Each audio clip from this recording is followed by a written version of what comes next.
Good morning. Thanks to Fritz for organizing this symposium. And my task is going to be to show you how we can almost take a total control at table side during IR emergency cases, but also during non-urgent cases. As IR is growing, we need more and more standards of practice.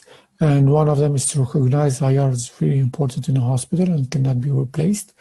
And also that we need enough people working with us, enough people having expertise to cover all interventions and also to do all the workload.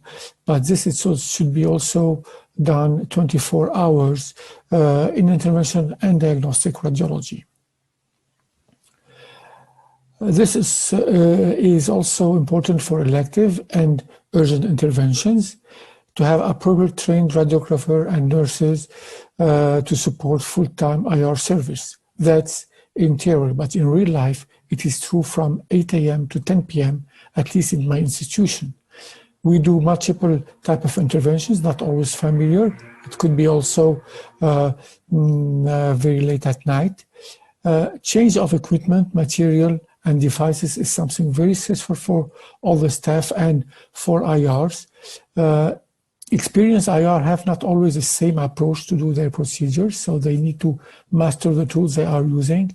And also, more and more, we have to control the majority of the steps intervention. In our intervention, in our department, we have a unit with 2 rooms for interventional radiology. One is a Philips Clarity Allura FD20, which was installed in 2015, and a new one, which is the Philips Azurians biplane collaboration with our neurointerventional radiologist. It was installed 1.5 years from now. And we had in January 2020 the Azurian 2.1. And since July, we have a new interface with the SmartCT. So urgent interventions are sometimes very stressful. They need to have been done in less than 6 hours, as they are considered as life-threatening diseases and need to be treated immediately. Others need to be treated in urgent setting, but it could be done at a regular basis in the morning, but sometime during the weekend. How SmartCT can help if you are in a less experienced team and you can choose the room setup and could be projected on your monitor. So for all the teams, they can see for each type of procedure how they can install the patient, the tables, and the CR.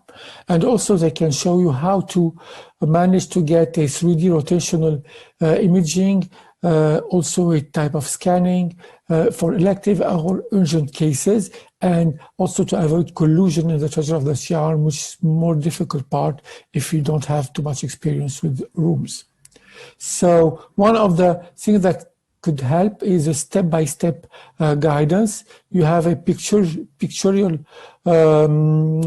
showing on the monitors that can help you to correct the protocol that you are doing.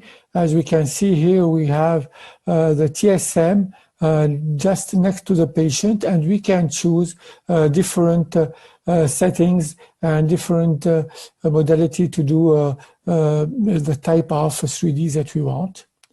It's always a question what type of injection protocol you want to use. You can have it also projected in the room.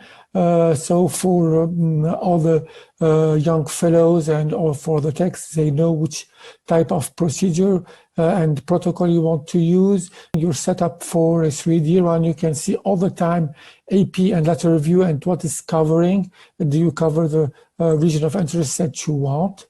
And once you have this, you can rotate your C-arm and it will show you where to start from and where you're gonna stop. And just by activating, normally on the TSM, they show you also which button you need to press. So it's quite easy, and it will stop by itself at the positions required. And this is important because it avoids guesswork for non-routine procedures. I can see here, we can see the injection protocol just on the monitor. You can adjust all the settings using the TSM. You can put the image that you want, put the theory, put the roadmap, choose your protocol of imaging, 3D, 2D, the delayed between the injection and the images could be quite easily done directly in the room. You could also manipulate, and it's quite new, you can manipulate all the 3D imaging and do almost 99% of the things that you could do with the workstation just by using your fingers, 1 or 2 fingers to see the images, and you could rotate the images, make a zoom, and also you could segment vessels and create a trajectory in a vessel. As we can see here, it's a prostate case, but I will leave Professor Sapoval talk about this. He will do a dedicated talk on prostate embolization. You can also segment, if you don't have embolguide, you can also segment the lesions, and we can see here and had it projected in 3D and choose the vessel that's going in. This tumor, you could do it for liver if you don't have embolguide, or you could do it also for kidney or other type of tumor, because normally embolguide is only dedicated for liver. You could do the cut bones to get better images. One thing that I find very interesting is 2D image treatment. You can draw the outlining of the vessel with your fingers. You could also put markers to make the limitation when you want to start and want to stop. You can do measurement in straight line, but also in curve line, and you could do it outside or inside of the room, and it could be connected with the 2 monitors. And this way, you could also show your fellows, even without scrubbing in or scrubbing in, where you want to stop, like you want to stop the embolization level, and you could also manipulate the image by doing a numeric zoom and swooped image without asking others to help you. You could do it all by yourself at the TSM near the patient. We found the settings interesting, especially in this times of COVID, because we could put in place many different strategies, but the aim of all this is to limit the virus transmission. And one thing you need to know that you can go from a full, totally occupied room with all the material. You need to take almost everything out and close the doors and avoid really having people going back and forth from one room to each other. This is for protect the patient from the physician, but also the physician and the staff from the patient if he's infected. And so you need to have a separated person working outside, inside of the room. Here's the number of patients that we have done during this period, and we have done 7 patients that were COVID positive, and those 7 patients where life-threatening emergency need to be done urgently. Some of the patients needed high-level imaging, like this patient having a rectal bleeding with a hemodynamic shock. As you see on the CT scan, the active bleeding and this thickness of the rectal wall. And we went to the angio suite, and we done a 3D because we wanted really to be sure what we are embolizing. Did we really target the good vessels, because we didn't see any active bleeding while the patient was on the angio table. So we need also to manipulate. At the time, we didn't have the SmartCT, so we had to do it all the way by having somebody doing things for you outside of the room. But now we can do it by ourselves. We use this to do the embolization and navigation. Here we can see the DSA after, and embolization with gel foam and coil, and the control, and the patient did finally well after this episode of bleeding. So in conclusion, we are still in our learning curve. We have this interface less than 2 months. They didn't have enough time to work on it, but nevertheless, change the interface and software is always says for all the team. They need to learn, and probably the pictorial that we as proposed can make the adaptation easier. Some of the advantages that you can see with the SmartCT software that you can personalize your room setup or your monitor configurations. If you are an experienced team and you have less experience, you can standardize it so you don't have every time to ask yourself, how should I put my patient at my C-arm? It probably helps to avoid guesswork if you have a non-routine procedures. 724. Take control at table side if you're in a stress situation and the staff is panicked or occupied to do other things because you have limited number of staff. You can exchange information inside of the room without having to go back and forth. It could be done on the workstation and or the TSM. Thank you for listening. Hisham, thank you very much. That was very inspirational, by the way, how you've managed to still take care of patients during time of COVID. You know, at least, well, certainly around the world, a lot of elective care and semi-urgent and even emergent care sort of came to a standstill because everything sort of stopped because of COVID. But the truth is, rectal bleeds, GI bleeds, all these things that you talked about still continue despite COVID, and we have to be able to manage them. So you were very smart in the way you use technology to cohort your staff, keeping the staff in the room separate so you're not going back and forth into the control room. But I wanted to ask you, Hisham, this is relatively new technology, and you and I think it's fair to say, because we've known each other for 15 years, we're old interventional radiologists. We're not young like Rick and Mark. So we trained in the era of abacus, not iPads. You've used old technology to do 3D navigation and SmartCT, and now some of this newer stuff. And you have staff that's young and old.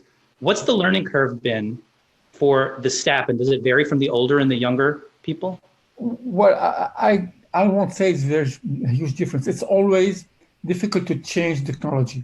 Even like for me, I was used to the old system, so I have like the new system now, and I need to change. But if somebody, if we start from zero, if like I'm new in the staff, I would have much more difficulty to get used to this. To the old system than to the new system.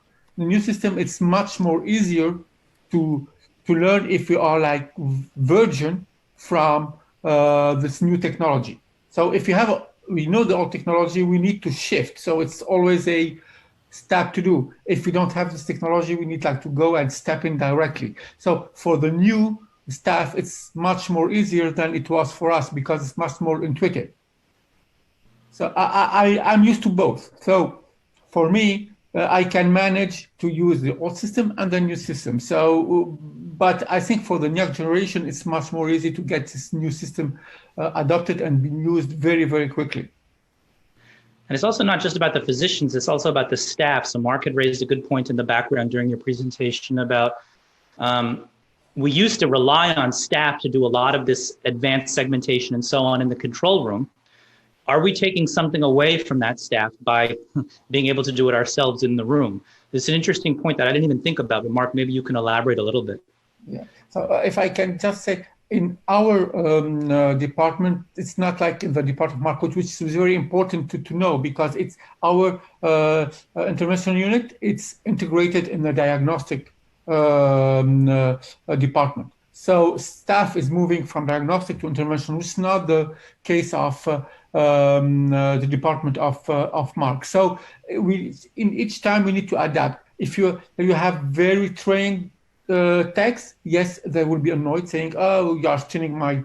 But if you have like standard staff, standard technician, I think it's much more easy even for them to come in the IR unit and work in it and not have the stress saying, okay, they're gonna ask me like very fancy, complex stuff to do. I leave Mark to answer for his department. Mark? Yeah, the setting is different because we are an isolated IR department, which is quite original in France. I think we are only two like that, like in Gustave Roussy with Thierry Debert and ourselves. Maybe there is others that I ignore, and there might be also in private practice. But also, it does change the setting. But still, even if in our department where technicians are doing IR all day long and they don't do diagnostic, there are still some that are much more used and more eager at doing this type of image guidance and management and fusion and all these things that goes together to help the IR to do the best that he can.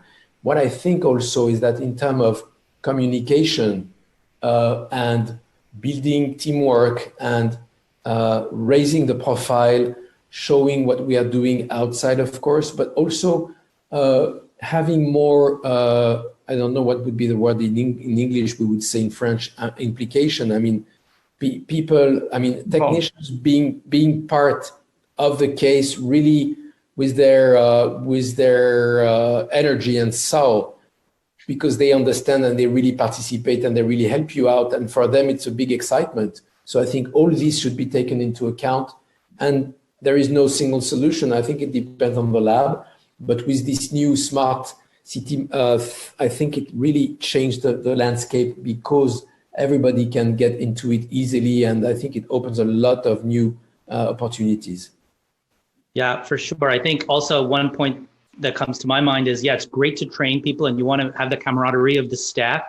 But at 2 o'clock in the morning, if you're doing a neuro case or an emergent tips or something, you know, we all have our favorite techs that just know how to make that cone beam CT in 2 seconds. And then you have these maybe lesser skilled people. And so Hisham, is this bringing people up to the same level day or night? Yes.